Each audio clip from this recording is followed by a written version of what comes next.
Alright guys, welcome to my channel. This is your boy Toby. How na day? Alright, so in today's update I'm going to show you something updates of things that are happening in our environment and in Biafran land in general. Although, like we all see on the social media platforms, you see that there has been a lot going on between the Biafran soldier and then the Nigerian army. As you can see over here on the screen, these are some group of Biafran young youth, okay? They are now like volunteers that has availed themselves to be part of Biafran soldiers. And according to the information, they said there are 10,000 young boys and girls that has volunteered to join Biafran army. That is to tell you that what is coming to Nigerian is not a cake story. I will let you to flip through these things, through the videos. You might, just like you are hearing my voice, but I tell you, what is happening right now, as we all can see over here, is a clear evidence that something bigger than Nigeria as a country is coming on them. Let us take, for instance, these 10,000 guys decides to enter a particular state, and they say they don't want all the military men and women in that particular state of Biafra. You know what it means. Now, if you want to join these 10,000 youths, after they have joined the army, if you want to join them to what we already have on ground, that will be equivalent to saying that these guys will then become what is called Biafran Iron Gate. So in other words, most of the military guys and banditries and Boko Haram they've been sending to Biafran borders, all of them are definitely going to be in trouble, because at this stage, you all can testify that even in most of the poor communities in the states of Biafra, there have been too many fights going on currently. Just as news has been carrying it, I know Nigerian media wouldn't want to carry it because they know that it has not been easy. Ever since Biafran restoration and redeclaration was done. And I want to let you guys know that currently in Nigerian and Biafran border, there had been a lot of shootouts that has claimed a lot of lives already, but nobody wants to talk about it. Why?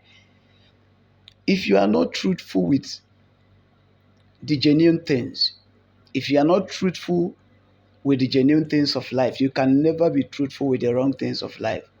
The truth about the Nigerian media is that nobody wants to tell you the fact how it is. This is a country that they will see blue, like just like everybody normally says. Say policeman will see red and will tell you that this thing is black. And you are seeing it that this thing color is red.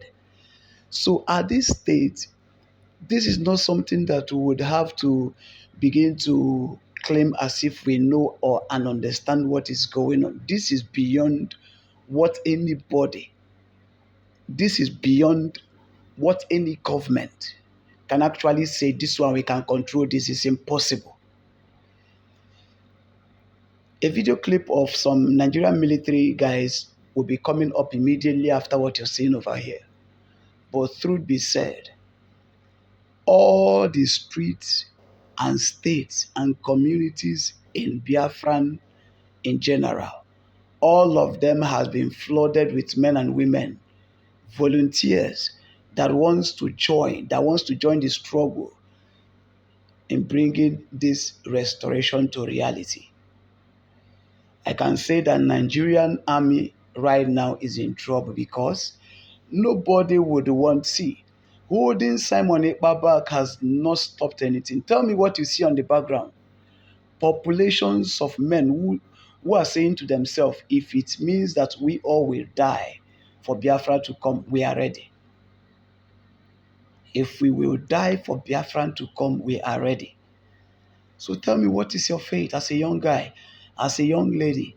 What is your fate? Are you just going to fold your hand and watch Nigerian military, Boko Haram, and most of the banditry guys that has been coming to molest and kill our people, continue to do all these things and not intervene. See, intervention must not come by God. If you are talking about prayer intervention, then you're talking about God. But when it comes to do with something like this is must be an intentional act that will bring that intervention to reality. During the time of Nnamdi Kanu, when Nnamdi Kanu was agitating and shouting, telling all the countries, all the European countries and all other world leaders that this is what we want. This is what is going on. Everybody thought it was a joke. This is to tell you that the intervention of God has already come. Now, all the things Nnamdi Kanu, Simon Ekpa, and some other Biafrans has been agitating and saying on the social media, and because of it, Nnamdi Kanu has been held against his will. What do you see? Is it not the same thing these same individuals has been screaming and shouting to the world leaders that this is what is currently happening in my country?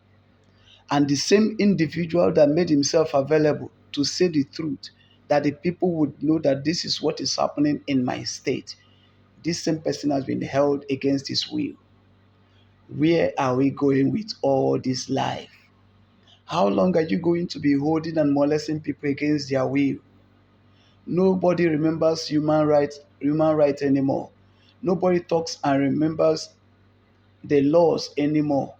What is currently happening right now is that immediately you open your mouth to say the truth, some individuals that call themselves military will come from nowhere and then they will come and silence the individual.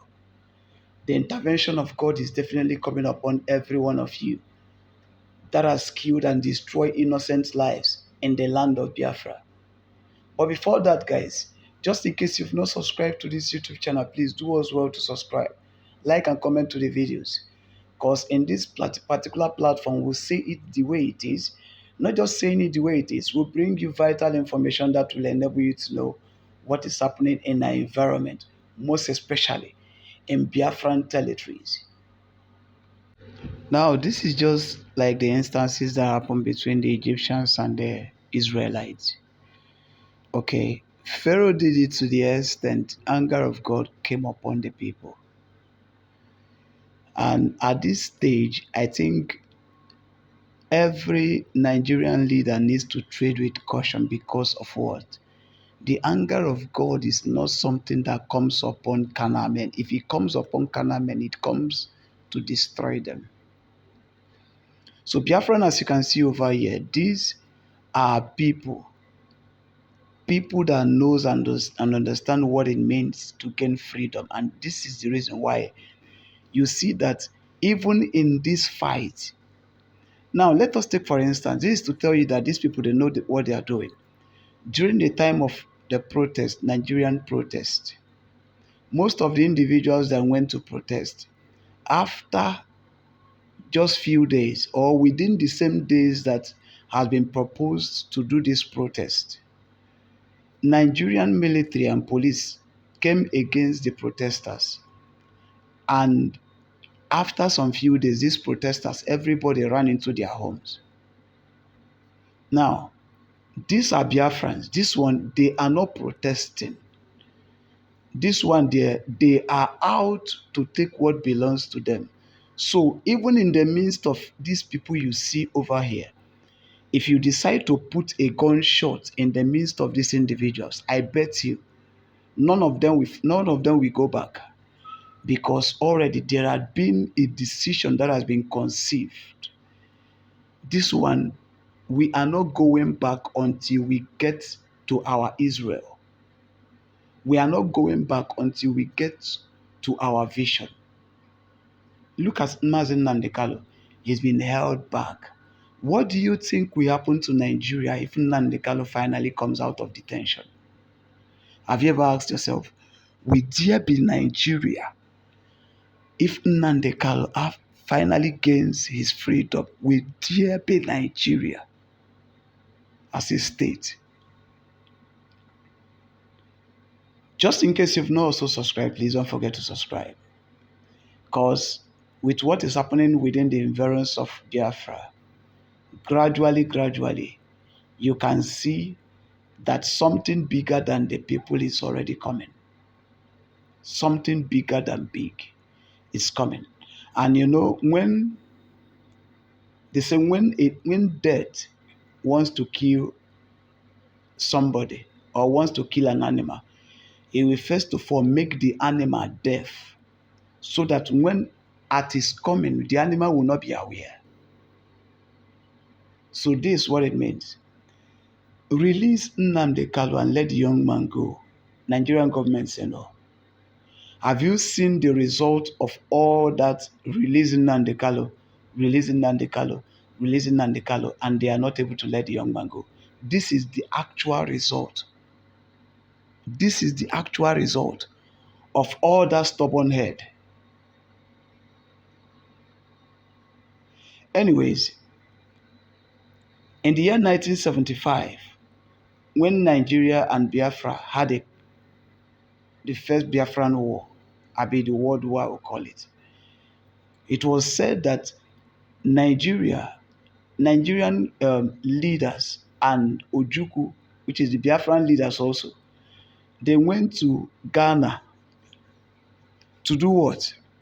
To make sure that everything goes well so that they document and, so that they will obtain the actual freedom, the right process.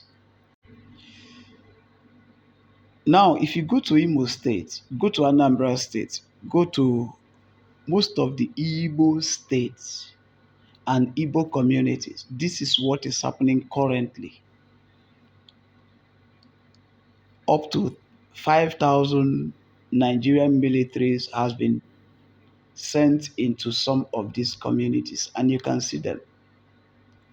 If I unmute this thing, you will see the amount of gunshot that is happening over here and how they put their gun towards people's houses and they shoot into the house. That is to tell you that these individuals you're seeing over here, they are careless.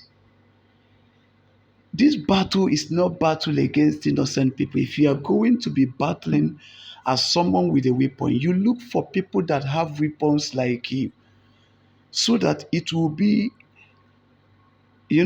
so that it will not be as if you are a coward. How then are you holding a gun and you are shooting at innocent people? Then are you a good, what do I call it? Are you a good military man? What are your intentions? The intentions of Nigerian militaries has never yielded anything good. All their intentions from the time we know Nigerian military to be till now, they've never had good intentions. And they've never had good intentions in respect of even the people that is under them, the civilians. Evil intentions, anytime they appear in any communities, you will see complete wickedness in their faces. Even in their reactions and actions, you will see complete wickedness. Go to Imo State, you will see exactly what you're seeing on the screen now. Go to Enugu State, you will see this thing you're seeing over here. You see vehicles, military tanks. You see armored cars, different types of weapons. If you want to fight Biafran soldiers, don't be working in the Biafran communities. Go to the boundaries. That is where you see these guys. So why have you left the boundaries and you are in the community? Is this where the guys are hiding? Anyway, I wouldn't want to talk too many about this whole situation, but the truth about it is that as a Biafran, please, you see the way this young man is shooting that gun.